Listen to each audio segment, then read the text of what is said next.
Freedom HealthWorks is the direct primary care accelerator. We help doctors across the country start fresh in direct primary care. With Freedom HealthWorks, you work with a team, not a checklist. Visit freedomhealthworks.com and together we can achieve true freedom in direct care. Hi, everybody. Welcome to Healthcare Americana. I am your host, Christopher Habig, CEO and co-founder of Freedom HealthWorks.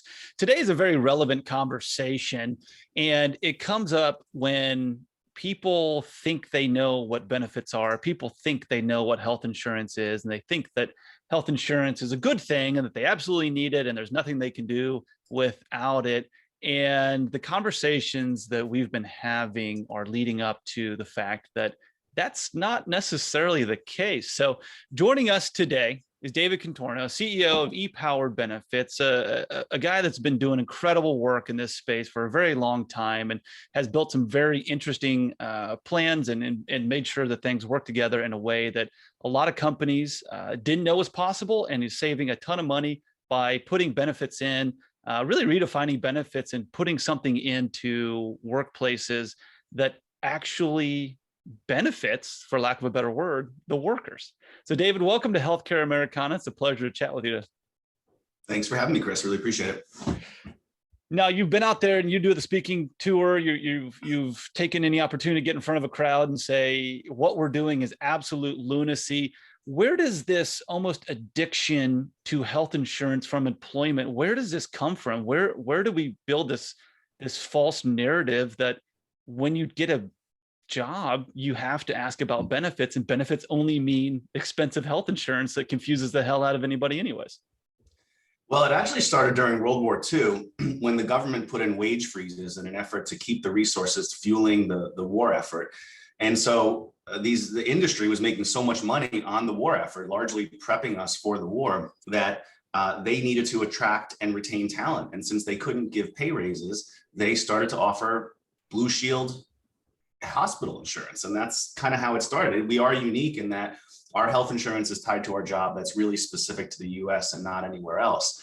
But where I think the real, what I'll refer to as Stockholm syndrome, and I'll give a little bit better definition of that in this space in a moment, occurred was about 40 years ago when HMOs came about. Because prior to that, health insurance worked much like other types of insurance. You incurred a claim. Usually the little claims were not covered. You didn't expect to get reimbursed for your doctor visit or for your generic medication.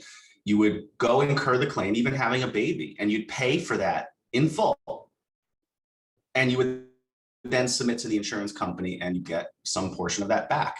And that created a couple of things. Number one, it created an interaction where the consumer of the goods and services, also known as the patient in the space, was also the payer of the goods and services. And so you can't ask for more money than that person has. And so there was automatic transparency. There was automatic price controls just out of what people could afford that just didn't exist when HMOs came about, because the premise of an HMO, the idea of it was, what if we took a really high volume of patients and we funneled them to a small volume of doctors? Back then, HMOs were very narrow networks, and really pertinent to what Freedom HealthWorks does.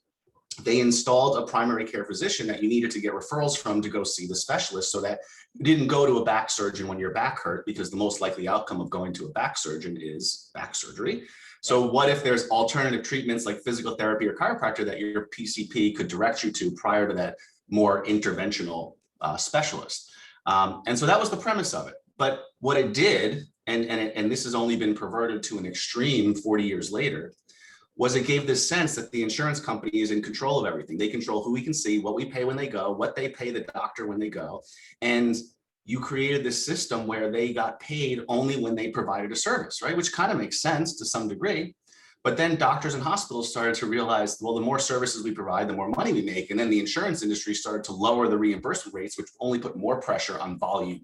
And volume became the name of the game. And that's really where the fee-for-service world has evolved today. It's, you ask a CFO of a hospital, how do you get paid? Heads and beds. The more heads and beds, the more I get paid. Ask a primary care physician how they get paid. The more patients I see and the more I send them to high-cost specialists or procedures within the system, the more money I make. So there's been perverted ways to incentivize these doctors and hospitals and even insurance companies to make money. Incentivizing people is always a fun topic for me. When hiring people and trying to grow companies, people follow the incentives. And if those incentives aren't very, lack of a better word, surgically placed in an agreement or in a compensation, you usually get the outcome that you don't see. And it sounds like that's what you're saying here. When hospitals and physicians were incentivized to just go volume because they're only getting paid when they're hands-on with somebody, that had a lot of consequences that sounds like they're very much unintended.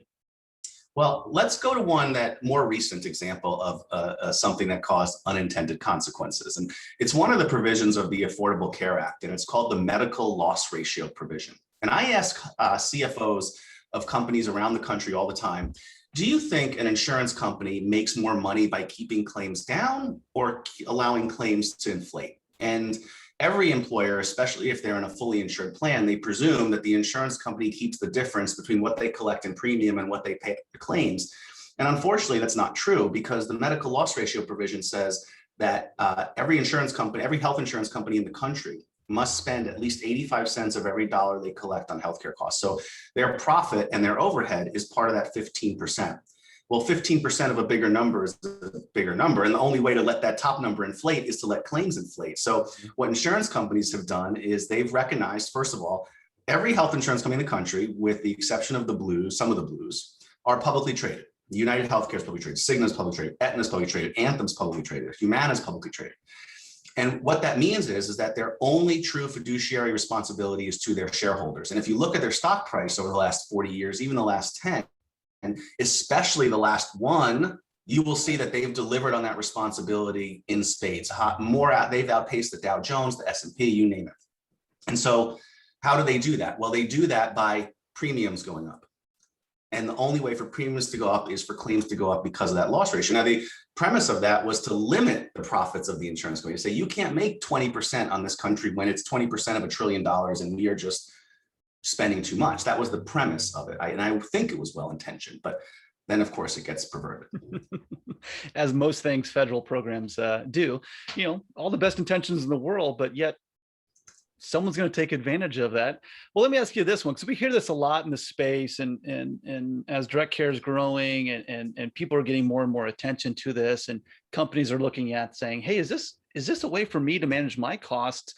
In your opinion, is the healthcare industry, is it functioning exactly how it's been laid out, either through regulations, through legislation, or through loopholes, whatever you want to name it, whoever you want to point the finger out?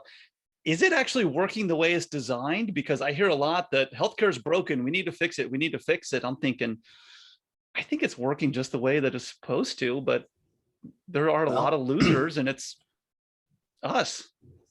Let's look at who. So we already identified at the beginning that the majority of people, a little more than 50% of Americans, get their health insurance through their job. That means their employer is setting that up. Who do employers rely on the most to bring that advice and expertise? Brokers, right? Which is what I used to be. I call myself a recovering broker now, but I was a broker for many years. Yeah. And so that meant that I went to the Blue Crosses, the Uniteds, the Cignas, and the Aetnas, and I got quotes and proposals, and I put them together, and I advised the client on which one they should take. But here's the thing, the client didn't pay me. The insurance companies paid me. And so not only that, but they pay me commission, which means as my clients' rates go up, how much money I make goes up. And for anyone listening to this that owns a business, I want you to think for a minute. When I was a commission salesperson, broker, I had no inventory. I had no depreciating assets. I had no accounts receivable. I didn't charge my clients. They were sure going to pay their health insurance bills. And as soon as they did, I got paid a cut of that. So, and because insurance premiums inflate at 10 to 15% a year, I got a 10 to 15% pay raise for doing no more work year after year after year after year. And then on top of that, the insurance companies pay me bonuses and trips. I'll tell you, man, I all expense paid golf to Ireland. One of the carriers, United Healthcare, one year, they rented out an entire luxury cruise ship, an all-suite cruise ship for our private event only. I mean, insane lavishment. Why? Because it works. I want to give you an example. There's only 2 countries in the world in which advertising prescription drugs directly to the patient is allowed, New Zealand and America. And if you look at what drug prescribing habits do, how they're influenced, when a large ad campaign comes on for a drug, it skyrockets. it influences patients and doctors. It works. So these incentives and this marketing, they really work to help protect the interests of what is the largest employer in the country. It overtook federal government 2 years ago in terms of number of people employed in healthcare, now the largest sector of the economy. So the broker gets paid more as costs go up. We identified a few minutes ago that the health insurance companies make more money as costs go up. And of course, the local health systems that are receiving 85% often of these increases, they make more money as costs go up. The drug manufacturers make more money as costs go up. So the healthcare system really is working exactly as it was designed to work. It just wasn't designed by employers who foot the bill, doctors who provide the care, or patients who receive the care. Not working well for those three entities, but it is working really well for everyone else. So there it is. The healthcare system is not broken. It's actually working just the way it's supposed to. And let me ask you this, because this often comes up, and then I want to dive into your personal story, because I think it's really great.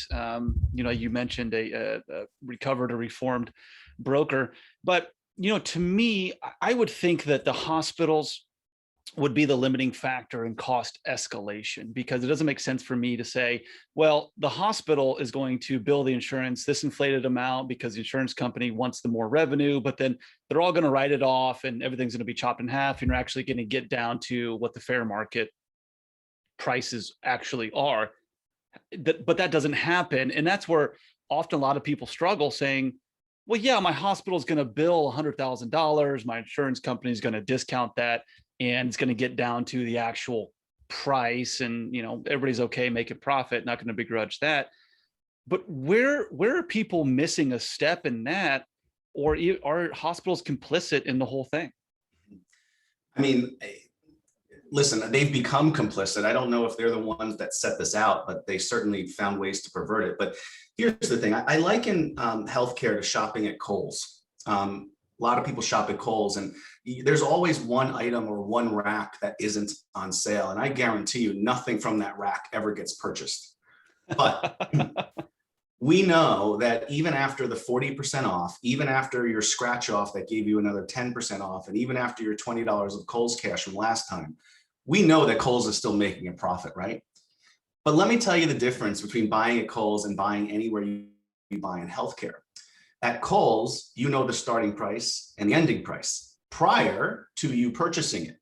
Mm-hmm. In healthcare, and this is where the Stockholm syndrome comes in a little bit, nobody knows what that care is going to cost, not even the provider of the services, until after the services are rendered and there is now a legal or at least moral obligation to pay for those services. And again, if anyone out there is in the private sector and owns a business, imagine for a minute if you had customers coming to you and they didn't ask for price in advance.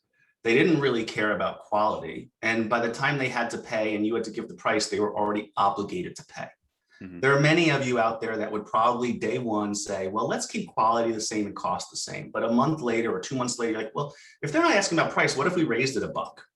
Oh, our sales didn't slow down. Okay, let's raise it another $1. Oh wait, our sales didn't slow down. Let's raise it another $1. And at the same time, what if your clients didn't care about quality and you started to buy lower quality manufacturing equipment or whatever it is that you do, and you saw, wait, as quality goes down, your expenses go down too. So you're boosting profit even more. And again, your sales are not slowing down. People are begging for your products and services over and over and over again.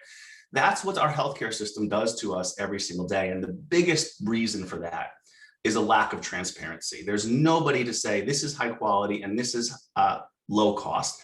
And let's face it, that's what value is in anything we buy. And we might assess it differently. Quality might be more important in one area, cost in another. But when you don't have cost and quality, you have nothing to measure. And when you have nothing to measure, there's just no way to improve it on cost or quality.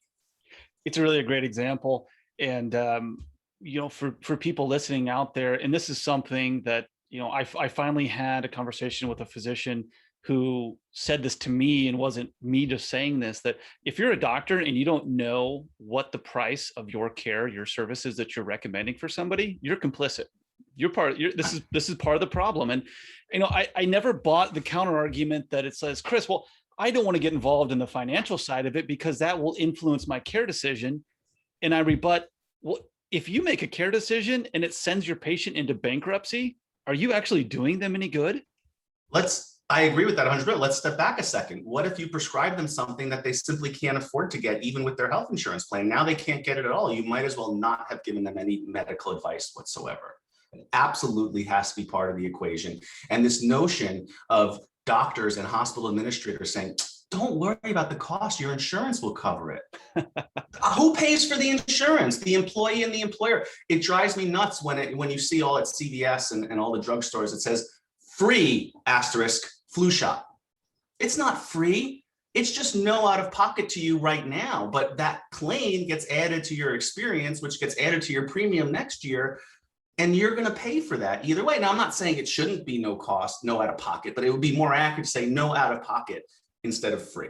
You know, when I go and get my COVID vaccines, I got my second one day before yesterday. It truly was free. Why? Because I told them that I didn't have insurance, which happens to be true. I don't have a traditional insurance plan. And surprise, surprise, when you don't have insurance, they just do it. But when you do have insurance, the vaccine is being provided by the government, but the administration of it, they will bill your insurance if they can. So just say you don't have insurance and it truly is no cost. But then they sit the paper in front of you and saying, I attest that I don't have insurance. And if I ever do have insurance during this care, then I will provide that new card. And then you see your prices start to jack up there.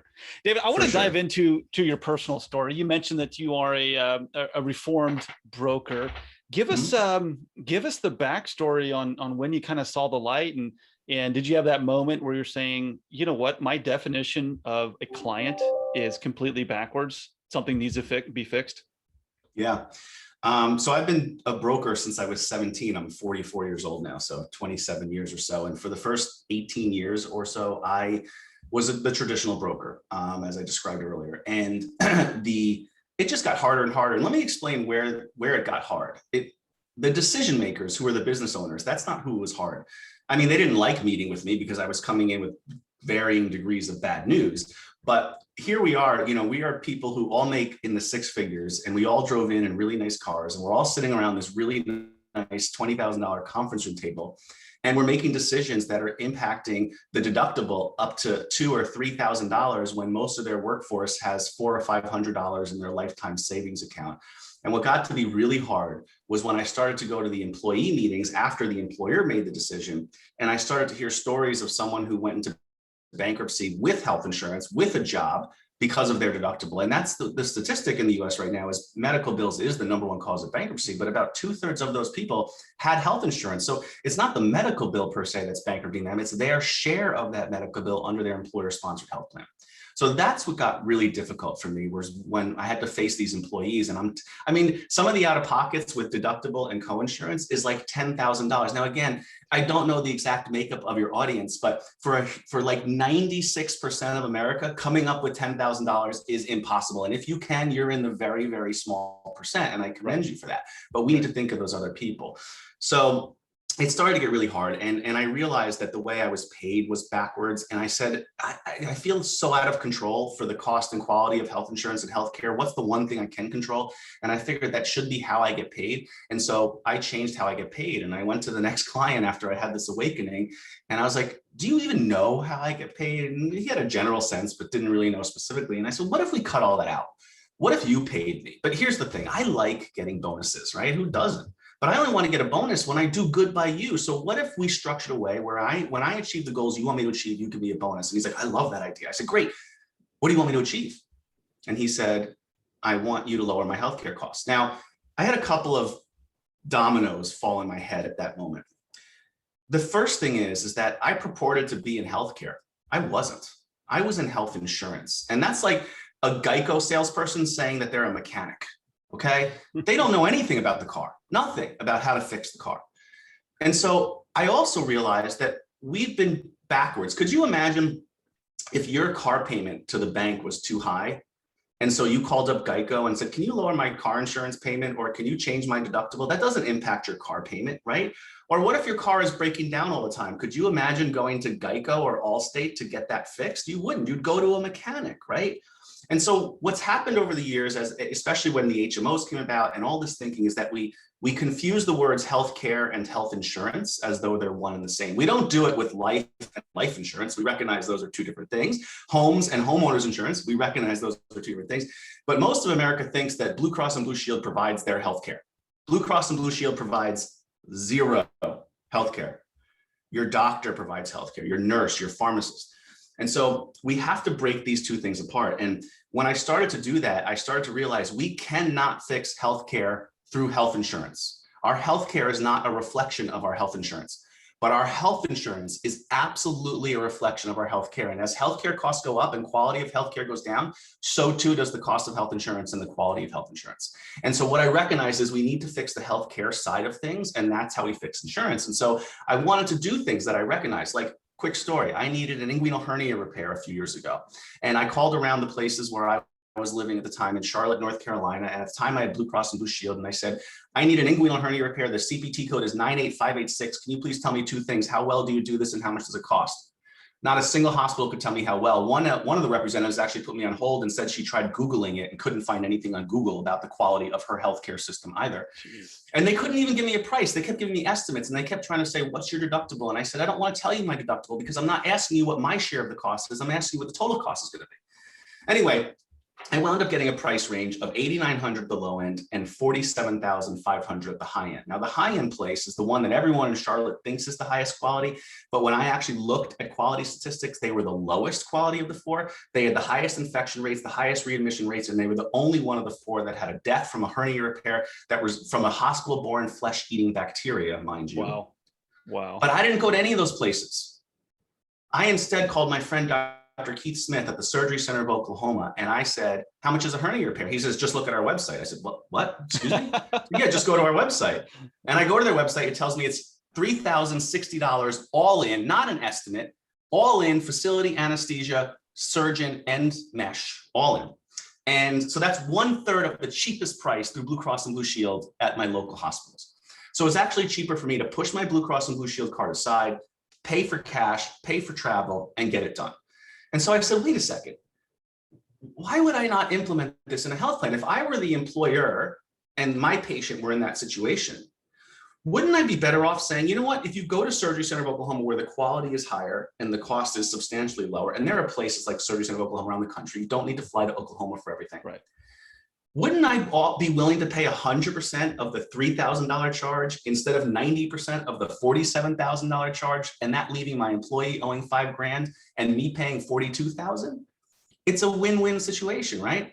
But here's the thing: as much as that makes sense, you can't do that with Blue Cross, United, Cigna, Aetna, because when they signed network contracts with the large health systems, large health systems were able to negotiate into that contract what's called anti-steerage clauses. And the insurance companies are contractually prohibited from making it beneficial for a patient to go to one place over another. They have to all be the same. If they're in network, they have to all be the same. And so you can't do something like that that makes sense. And that continues the notion that employees and patients can't get access to cost. And even if they did, why would they care? Because their out-of-pocket is going to be the same, whether they go to the high-cost place or the low-cost place. And the one piece of information they don't have and don't understand is that typically the low-cost place is the higher quality place, and it's exactly where you want to be going anyway. It sounds like they've done a great job of commoditizing what our notion is of healthcare. And I love that you brought up the fact that obviously health insurance is not healthcare. And, you know, we've printed on t-shirts and put it up on billboards and banners. Anybody who's going to listen to us, it's like, this is the most obvious thing to disconnect these in our minds. And then that allows us kind of that epiphany, like you said, not just from your experiences, but even from a consumer standpoint, to realize like, oh my gosh, this makes total sense. I'm not going to go choose a doctor based on the Blue Cross Blue Shield website. I'm actually going to be an educated consumer, an educated shopper. You know, we always laugh. We say one thing that American people can do is spend money and shop pretty intelligently, right? Thanks, Amazon. You made it easier than ever. But your example just drives home that point. And so I guess, you know, what I'm thinking here is, why would anybody ever have health insurance, especially when they know, hey, this might not be in my best interest, either care-wise or financially? Well, I want to be clear. We build for our clients health insurance plans. It's just we don't do it with the Blue Cross, the United States, Aetna, because they remove a lot of transparency and put on a tremendous amount of handcuffs. But these are all ERISA, ACA compliant, you know, and they're really structured very similarly. Listen, learn, No. Healthcare Americana is a podcast for the 99% of people who get healthcare in America. We're not clinicians or policymakers. We're patients and caregivers, executives and advocates who are fed up with the status quo and have a desire to change it. We produce a weekly podcast that brings listeners backstage at innovative organizations across America that are putting patients first by delivering exceptional care to anyone and everyone.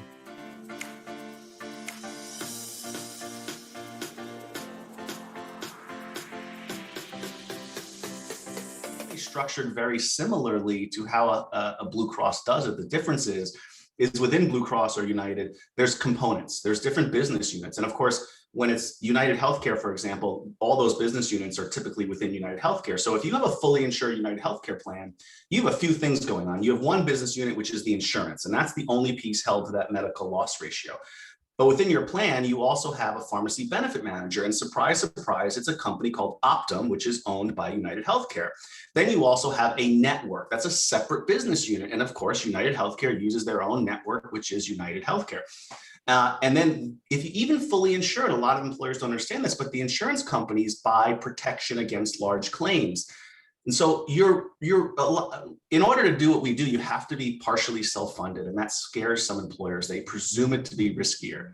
It's not riskier. You're already self-funded, even if you're fully insured. The difference between a fully insured model and my model is that you have no insight into what's going to happen. You're on a 1-year level payment with a balloon payment due at the end. You're not going to know what that payment is until you get close to the end of the year when there's nothing you can do about it. And you have no ability to control costs within that space. Mm-hmm. In a non-BUCA self-funded plan, all of that goes away. I can shop out all of those different components of the plan to get the most competitive and most aligned payment models within that plan. And when you start to turn the alignment around everywhere along the way, how I get paid, for example, we charge our clients a flat fee. And with many of our clients, we get an incentive tied to lowering costs. So we get a bonus at the end of the year from the client for lowering costs. And then we believe wholeheartedly that going to the high quality providers and changing how those providers are paid, direct primary care being a shining example of that, fundamentally and foundationally changing care, how care is delivered and paid for, then you turn those incentives around, you make the doctors' lives better, you certainly get better outcomes for the patient, and you have way lower costs. And I just want to codify that. Our plans frequently reduce employers' second, third, or fourth biggest spend, their healthcare costs, by between 30 and 45% at the end of year 1, and typically another 10 to 20% at the end of year 2. And then somewhere around year 3, we kind of get to the bottom. But I want to, again, put this into perspective. One of our clients is about 360 employees. We do this on much smaller clients, and we do this on much larger clients. But 360 employees, they've been in our environment for 4 years. Prior to that, they were fully insured with Cigna. So I took their Cigna trend for the 4 years since they left, and then trended it out another 6. And then I took their new trend for the last 4 years, their actual 4-year trend, and then trended that out for another 6. For this 360 employee company, the total difference in spend over a 10-year period is $71 million for a 360 employee company. Wow. This is not small. And at the same time, the employees are having less money out of their paycheck, less money out of their pocket. And last year, we saved so much money that they did a survey. They said, what do you guys want to be added to the plan? And we did 2 things. We put in no-cost physical therapy because we saw a few too many orthopedic surgeries. So we wanted to make physical therapy no cost. And the number one thing that employees wanted was a massage therapy benefit. So now every member of the plan gets a no-cost massage every month under the plan. It's easy to do those things when you're talking about the savings we're talking about. That's an amazing story. And I always wanted to, because you kind of, great segue into my next question here of how do the employees feel about it? Because I always feel like there's this disconnect between the C-suite who says, oh my gosh, this could really take care of our people. This could save us a ton of money, but we're going to have the pitchforks and torches outside our front door if we change any of our benefits. Listen, again, I think that comes from that intermingling of the words healthcare and health insurance. we're not changing the advice your doctor gives you. At least I hope your doctor's advice doesn't change based on the ID card that you present, just like I hope your burger quality doesn't change based on the credit card you present to the server. We're changing how it's paid for and who cuts the check. That's really all that we're changing. So again, you need to separate that. And the other thing is, and this is really important, in order to do this in our model, you need a leadership at the employer that, first of all, cares about their employees, and we find the types of employers that really have bought into this model much quicker are kind of blue and gray collar family owned businesses, because they know their employees. They are or were one of the employees oftentimes. And it has to be a leadership that is looked up to and that is going to be brave and say, we're not doing this to you, we're doing this for you. And the more transparent the employer is, the better. It's if the employer says, this is how much we're spending today. And let me just show you what that means. This is how much more I could pay you if this wasn't being spent. This is how much better the benefits could be if it wasn't being spent. This is how much more I could put in your 401k if it wasn't being spent here. So I'm going to be totally transparent with you. This is how much we're spending today. If we get this number down to here, then I'm going to take this much and I'm going to return it back to you in this way. Whatever that works for within their culture, it's up to them. But be transparent about it. Give some incentives around it and be brave and be strong, and know that for most companies, the healthcare costs are inflating at a faster rate than revenue and profits. And so the day is going to come where it's going to break. Okay, it's going to come. If the last 40 years of your own renewals don't show you the path you're on, then I don't know how to convince you any more than that. It's going to break. And my advice is fix it before it breaks, because if you wait until it breaks, if it just breaks for you first, you're going to lose your employees. If it breaks for the system first, it's going to go a direction that none of us want, not the healthcare system, not the employers, not the patients, not the doctors. Let's take control of this now and fix it. It's your money, employers. It's your employees' money too. It's your employees' healthcare. And that's one other notion that I just want to talk about. And I think this is part of what scares people. I've been on planes. I fly quite a lot, even during the pandemic. And I've sat, generally because of that, I get upgraded to first class. So I wind up sitting with business executives a lot of the times, and orthopedic surgeries. I wind up getting in a conversation with my seatmate. And I got to tell you, every single upscale person that I've met that has had orthopedic surgery by the surgeon that does the local sports team quarterback or whoever. And I'm on a plane heading to Charlotte, and this guy's like, yeah, my shoulder was done by the same guy that did Cam Newton. I said, yeah, where'd you have your shoulder done? And he said, in Charlotte. And I go, no, sorry. Cam had a shoulder done in a hospital for special surgery in New York.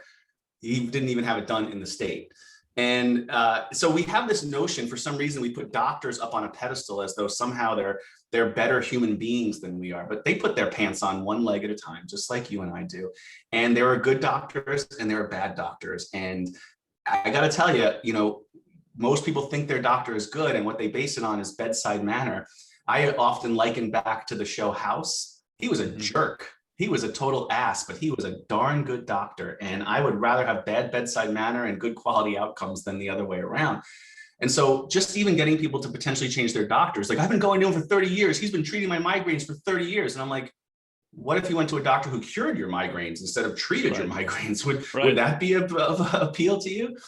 Just today, as I'm sitting here, right before we started, this one person is all mad because he can't get in for surgery because our proper medical management denied the surgery. You know why? He's trying to go back to the same surgeon that screwed him up before for the same procedure again. Stockholm syndrome. Exactly. And it's across the board. Brokers have it. They say, hey, Mr. Insurance Company, what benefits can I offer my employer clients? The employer says, what benefits can I offer my employees? Doctors say, what drugs can I prescribe? What treatment can I give? Hospitals say, how quickly will we get paid? I mean, it's literally, we all look to the insurance company for permission on what we can do, what it's going to cost, and they control it all. And they control it in a way that benefits their shareholders or their board. That is what they are required to do. And their interests are opposite the patient, opposite the employer, opposite the doctor.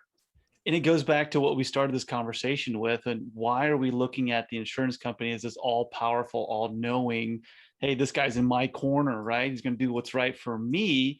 But then we're starting to wake up a little bit, and something that drives me nuts. You've mentioned what we call the functionally uninsured, and that term's kind of ubiquitous around our industry, that the people have deductibles and they can't afford it anyway. So why would they even go and see a doctor? Because they're going to go into BK. Almost every physician that we talk to is saying, all right, who's my target patient? Is it these people with high deductible HSAs? And I'm thinking, Ooh, okay. This is a heavy one, and I know you have an opinion on it, so I'm going to let you fill in the blanks on that one. What are your thoughts on this kind of migration from commercial health plans into these high deductible? And I'm saying high deductibles more than 2,500, the 5,000, 6,000, $8,000 deductibles that people have to meet. But a lot of businesses and a lot of physicians look at these and say, well, that's the answer to driving down healthcare costs. Well, first of all, they've been around since George Bush II was president.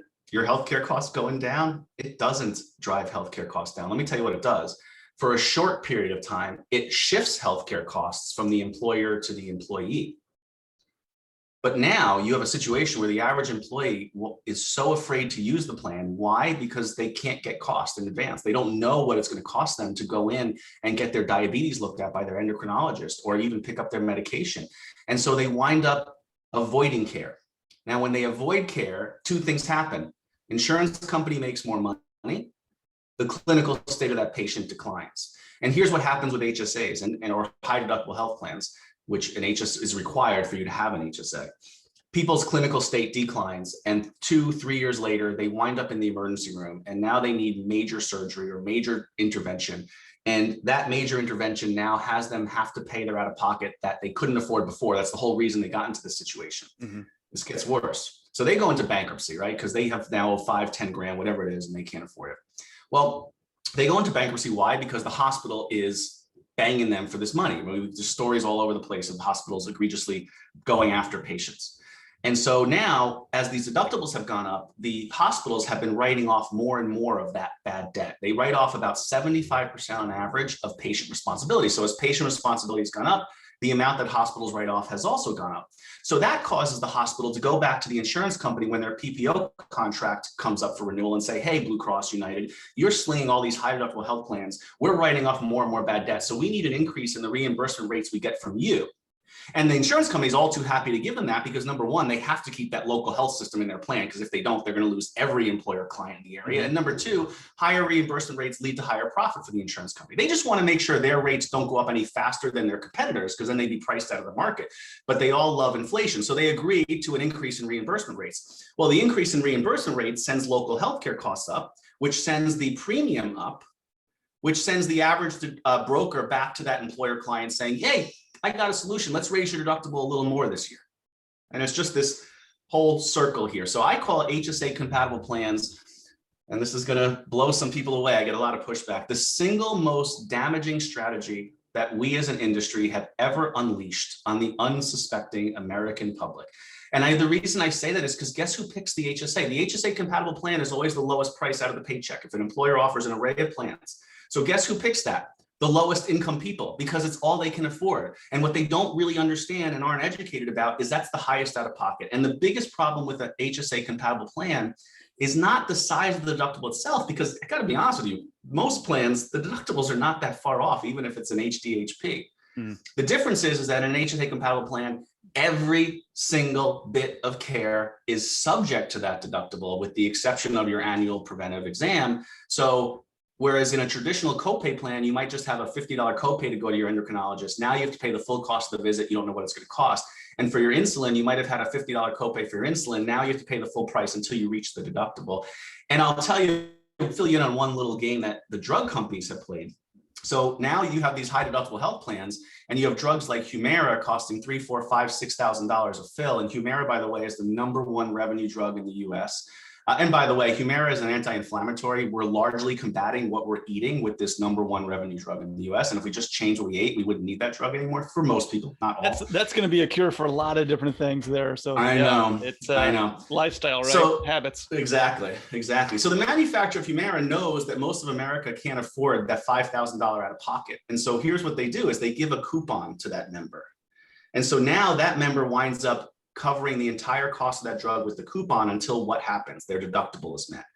As soon as their deductible is met, that coupon goes away because now the plan is paying the full cost of the drug every month. So the employer put that deductible in to try and control costs. The drug manufacturer comes in and says, hey, we'll give you a coupon to cover that. But think about this for a second. Because of the ACA, that out of pocket doesn't just apply to your drugs. you've now met your out of pocket on anything and everything. And now every bit of care that you get under that employer's plan for the rest of the year is zero out of pocket because of the coupon that the manufacturer of Youre gave you. So you get over that hump and now have the plan pay for Youre every month.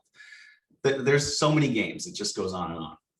When you're having these conversations with clients or prospective clients, and it's now as a reformed broker, how rewarding is that for you to be able to show people kind of what's behind the curtain? Does that help, what you're doing, does that help you wake up every day and be like, I'm one of the good guys, I'm doing something that impacts people? I mean, yes, but I got to tell you, Chris, it's also hard and lonely and scary. It's not, all roses. I mean, some people might be saying, why isn't every employer doing this? Well, there's some resistance. And then the carrier execs or their current broker from a large billion-dollar brokerage firm comes in and says, no, you don't want to do that. Here's why, yada, yada, yada. But, and sometimes it gets stopped. But I was on a call yesterday and it was actually an Israeli owned company. So they have a large location in the Carolinas, but the owner who's in Israel was on the call. And he kept saying, why isn't this illegal? And I go, it is, just not in healthcare, but it's illegal in stock trading. It's illegal in real estate. It's illegal in buying a car. It's just not illegal in healthcare. And they're just floored. And I think that's really, but I know some employers that will still keep taking it in the shin every year. And I don't understand why. And that's amazing. Why people understand this. They have conversations with you, or somebody's still fighting the good fight, trying to do the right thing for them, and they say, "Wow, that sounds really great, but maybe next year." I just don't understand where that comes from. I always liken it to, that's the cartoon of the ostrich just seeing danger and just sticking their head in the sand, and maybe it'll go past them. Yeah, I get that excuse. We're too busy right now. And I'm like, okay, do you plan on not being busy a year from now? Like, are you hoping your sales plummet and you're like, you're going to be busy every year? But, the employers that get the most out of this are the ones that really look at their healthcare spend as a business unit, and they really try and manage it. And heck, the average employer is spending about $1 million per 100 employees. And if I'm even only able to save 20%, okay, that's $200,000 if you're just a 100 employee company. Hire a full-time person to just manage this plan at $65,000 a year. You'll still be ahead of the game. And now you'll have the internal champion expert that really knows it. So, of course, we fill a lot of that in for our clients, but the point is there's so much savings. There's so much benefit. And again, higher quality care. This isn't just about lower costs. Our healthcare system, from a quality perspective, is ranked 37th. We're tied with Slovenia. And the outcomes in this country are atrocious. Although I do want to say, I am extremely impressed with our healthcare system in one regard. They really stepped up to the plate, not only for the manufacture of the vaccines, but the distribution of it. And that has been, I just got my second shot yesterday or the day before, and I was at a different location than I got my first shot. And they are all well organized, staffed by volunteers who want to help. It was really quite remarkable. Yeah, that's interesting. I appreciate you saying that, because it's easy to get in that spiral where we just beat people up and complain about things, and there is some light at the end of the tunnel. Do you think that is because there are, when COVID hit, there was a lot of regulations and restrictions that just got waived, and we're like, let the market go out and fix things. Let doctors go out and actually treat people. Is that the direct causation? Is that the result of, hey, let's go out and fix this? States, let's design a program that works for everybody here, and doctors, let's go out and get those needles and arms. I think it's a combination of things, but let's face it, the market for this vaccine is literally every human being on this planet. So there's a huge market. It's incentives, right? Right. And, listen, I have no problem with these entities making money, none. I just have a problem in them being disingenuous in how they make money. The insurance companies talk about how we care about your health, they don't do anything with that. As a matter of fact, the things they do actually make your outcomes less. And people see it all the time, the pre-cert getting denied for things you truly do need.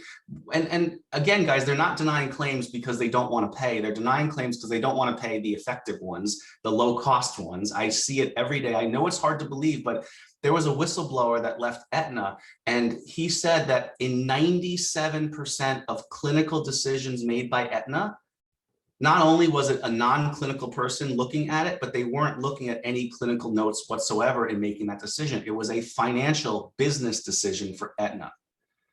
And that's what's going on within the traditional healthcare space. And the hard part is I come up against these large, United Healthcare is a $200+ billion company. Okay. Gallagher and Marsh and Aon are billion-dollar brokerage agencies. And then here I come in and like, no, I can really fix this. And they're like, yeah, right.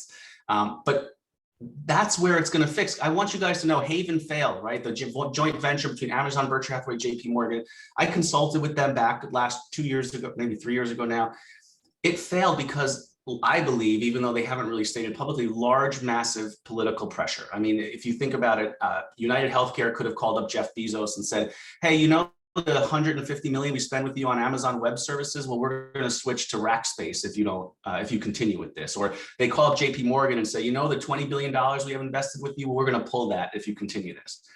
This healthcare system is going to be fixed not by a 500,000 person company doing something. It's going to be fixed by 5,100 person companies doing something. Mm-hmm. That's what's going to fix this. Well said, and very fascinating on Haven too. Might have to dive into that at another time once more information comes out about it. Love to hear your perspective on it. But David, I'm going to give you a last word on this one. What's your advice to people who might be checking this out and saying, yeah, I'm hurting. I never wanted to be a healthcare company, but that's going to be my number 2 item on my P&L.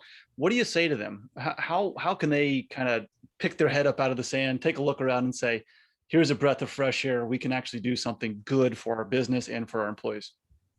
I want that employer to look at their core business, and I want them to think of everything they demand to see and know and improve within that business. I mean, I know trucking companies that installed the wings on the back of their trucks to save like 1 cent a mile in gas. Okay. If you apply that same logistical and transparent mindset to you paying for healthcare. And I know a lot of employers out there say, I don't want to tell my employees where to get healthcare. Well, first of all, you kind of already are. You put Blue Cross in, then you're giving Blue Cross that power, but you still ceded that power to them. But I'd also bet that most employers don't want to tell their employees where to sleep at night and what kind of car to drive. But when they're paying for that, when they're traveling for business, I bet you they tell exactly those things. Oh, yeah. So in healthcare, you have a responsibility when you're paying for it, not just to that member to do what you can to make sure they get the highest quality care at the lowest cost, but you have a fiduciary responsibility to every single other member on that plan to not allow any one employee to abuse the plan or their doctor or their hospital. And so if you have one employee that gets a knee surgery at $80,000, another employee that gets a knee surgery at $15,000, and let's assume they're both high quality, good knee surgeries. Well, you allowed that one employee to pay $80,000 when they could have gotten it for $15,000. You just violated your fiduciary responsibility to all the other plan members who didn't get an $80,000 knee. And so employers don't look at it that way. But if they started to ask questions, how much does a knee surgery cost? Ask your insurance company, how much does a knee surgery cost? The answer is going to be, it depends. And you're going to say, it depends on what? It depends on factors that you can't know until the surgery actually occurs. Who's the patient? What are they seeing? How is the doctor coding it? They say the most expensive tool by far in a surgeon's toolbox is his or her pen, because it all comes down to how they code that claim. That's going to determine the cost. And I promise you, they take classes on coding claims. It's called upcoding. They are taught how to do it by entire entities called revenue cycle managers. So hospitals, their revenue streams are so backwards that they have to hire outside companies to help them manage how they get paid. And I want to point out one thing I meant to point out earlier. A lot of people think that 30 or 40% discount that we were talking about earlier, like at Kohl's, that somehow that brings you down to fair market price. It does not. There are multiple streams of revenue that hospitals and doctors get. The lowest is going to be Medicaid. Then you're going to have like Medicare and cash are going to kind of be neck and neck. The highest price paid in healthcare after the discount is commercial PPO insurance, period. That is the highest price every time, all the time, end of story. Basically, what I'm hearing is you got to ask the questions. And you know what? It might be a painful conversation for you to have with that broker, but if you're not doing that, you're doing yourself a disservice, you're doing your employees a disservice, and you're even violating potential fiduciary duty by, if you have shareholders, then that line item by not putting in programs typical of what you're running or what you're seeing out there, they're actually effective and keeping people healthy. I don't want to lose a human element in there. If you're not doing that, you're not really taking care of your employees. And I'm going to give you my stroke of a genius for the day here. You ready? I'm ready. Hold on to your shorts. Let's do it. Hold on to your shorts. There's only one way to pay less for healthcare. You have to pay less for healthcare. Anything else you do, raising deductibles, switching insurance companies, switching your stop loss, switching your PBM, switching whatever, anything else you do is not going to lower your costs, at least not sustainably. You want to lower your healthcare costs? Focus on healthcare costs. Incentivize your employees to go to places where the quality is high and the cost is low, because that's what occurs in the American health. There are some amazing doctors and hospitals out there, but I challenge you to find them and come up to a reasonable price before your employees incur services there. That's the hard part. And that's what we have access to. And it is getting easier. The transparency law, which even that, you know, shaking your head. Yeah. The premise was we have to show a price, right? But the hospitals, the law said it must be machine readable and it must show every price. So what the hospitals did was, to comply, is they posted it on their website in a non-searchable code. So the code blocks Google from finding that site. So you can't Google at hospital XYZ pricing. You have to go to their site, navigate through and find it. And then when you get it, it's when it says machine readable, it's like, if you remember the tests we took in school and you had to fill in the circles and then they got read by a machine. But you need you need a machine now to read that, to then interpret it for you. So we didn't just post a freaking price. We added another layer of bloat to now interpret the information. Every other business in this world posts a price. Why can the healthcare system not do it? I'm sick of their excuses. I'm going to leave it at that. To have lower healthcare costs, pay less for healthcare. It's just that easy. Exactly. David Contorno, ePower Benefits. David, thanks for joining us here on Healthcare Americana. Thank you. That's it for this episode. Once again, I am your host, Christopher Habig. Thanks for tuning in. To catch all our previous episodes, visit healthcareamericana.com. To check out all the cool things in direct care, visit freedomhealthworks.com. Big shout out to Taylor Scott for production of this podcast and to Melissa Turpin for all her management skills. We appreciate everybody involved. Thanks for listening. Hi again, everyone. This is Chris. At Healthcare Americana, we're always on the lookout for great stories to tell in the healthcare industry. We'd like to hear yours. Check out healthcareamericana.com and send us your ideas for episodes or if you'd like to be a guest. Thanks again for listening. Hope you enjoy it.